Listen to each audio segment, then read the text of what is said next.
लेकिन सवाल ये कि आखिर क्यों टूट रहा है जियो फाइनेंशियल, क्या दिक्कतें हैं? ये बताने के लिए हमारे सहयोगी सौमित सरकार हमारे साथ जुड़ गए हैं। सौमित, बताइए क्या मुश्किलें हैं? कल भी ये 5% का लोअर सर्किट, आज भी 5% का लोअर सर्किट, क्या चिंताएं हैं? अगर आप देखेंगे तो जियो फाइनेंशियल का जो डिस्कवर्ड बेस प्राइस था वो 261.85 का था। कल लिस्टिंग हुआ करीब 265 के आसपास और लगातार दूसरे दिन के लिए हमें 5% का लोअर सर्किट दिख रहा है। आज 5% के फॉल के बाद जो प्राइस आया है वो करीब 236.5 रुपीज़ का आसपास आया है। अब ये क्यों फॉल हुआ है? क्योंकि जो इंस्टीट्यूशनल इन्वेस्टर्स है, जैसे कि जो पैसिव म्यूचुअल फंड कंपनीज है जो कि ओन ट्रैक करती है निफ्टी और सेंसेक्स को, इनकी तरफ से भारी सेलिंग देखने मिल रही है। अब ये पैसिव फंड क्या होते हैं? जो कि डायरेक्टली जो भी निफ्टी या सेंसेक्स कंपनीज होते हैं उन पे डायरेक्टली इन्वेस्ट करती है, वही वेटेजेस के हिसाब से, और जो भी जब भी चेंजेस होती है उसको उस हिसाब से उन लोग वो फॉलो करते हैं। अब अगर आप देखेंगे तो जियो फाइनेंशियल निफ्टी और सेंसेक्स का हिस्सा है।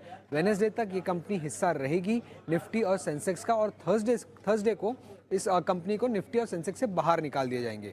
अब चूंकि रिलायंस इंडस्ट्रीज ऑलरेडी निफ्टी और सेंसेक्स का हिस्सा है, तो जितने भी वो पैसिव म्यूचुअल फंड्स थे उनको भी उनके पास भी रिलायंस इंडस्ट्रीज होंगे और उनको भी जियो फाइनेंशियल के शेयर्स मिले होंगे।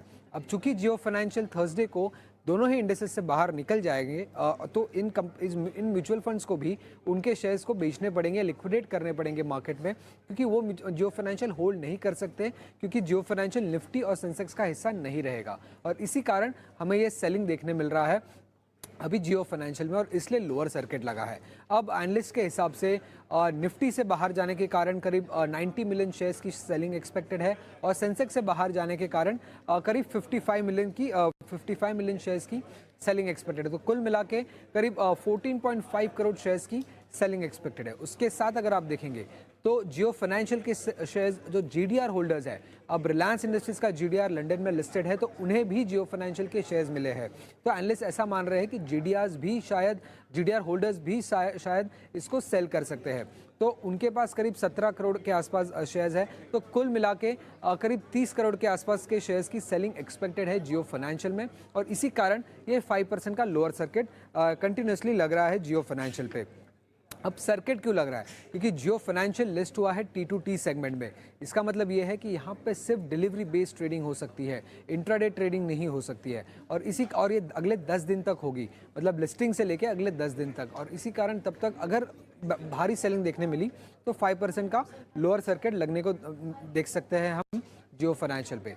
अगर आप देखेंगे तो जब जियो फाइनेंशियल की डीमर्जर की बात चल रही थी, तब स्ट्रीट ने जो वैल्यू असाइन किया था जियो फाइनेंशियल को, वो करीब 160 टू 180 पे हुआ था। बट डिस्कवर्ड प्राइस जो हुआ था जियो फाइनेंशियल का वो 261.85 के आसपास है। तो थोड़ा एक सेक्शन है स्ट्रीट का जो एक्सपेक्ट कर रहा है कि लोअर सर्किट लगने के कारण शायद जियो फाइनेंशियल की जो प्राइसिंग है वो 160-180 पे आके सेटल हो सकती है। तो ये बात एक देखने वाली होगी कि कहाँ पे जाके ये सेटल होता है, लोअर सर्किट का मामला कब खत्म होता है जियो फाइनेंशियल को लेके। अब 2 दिन लगातार लोअर सर्किट लगने के कारण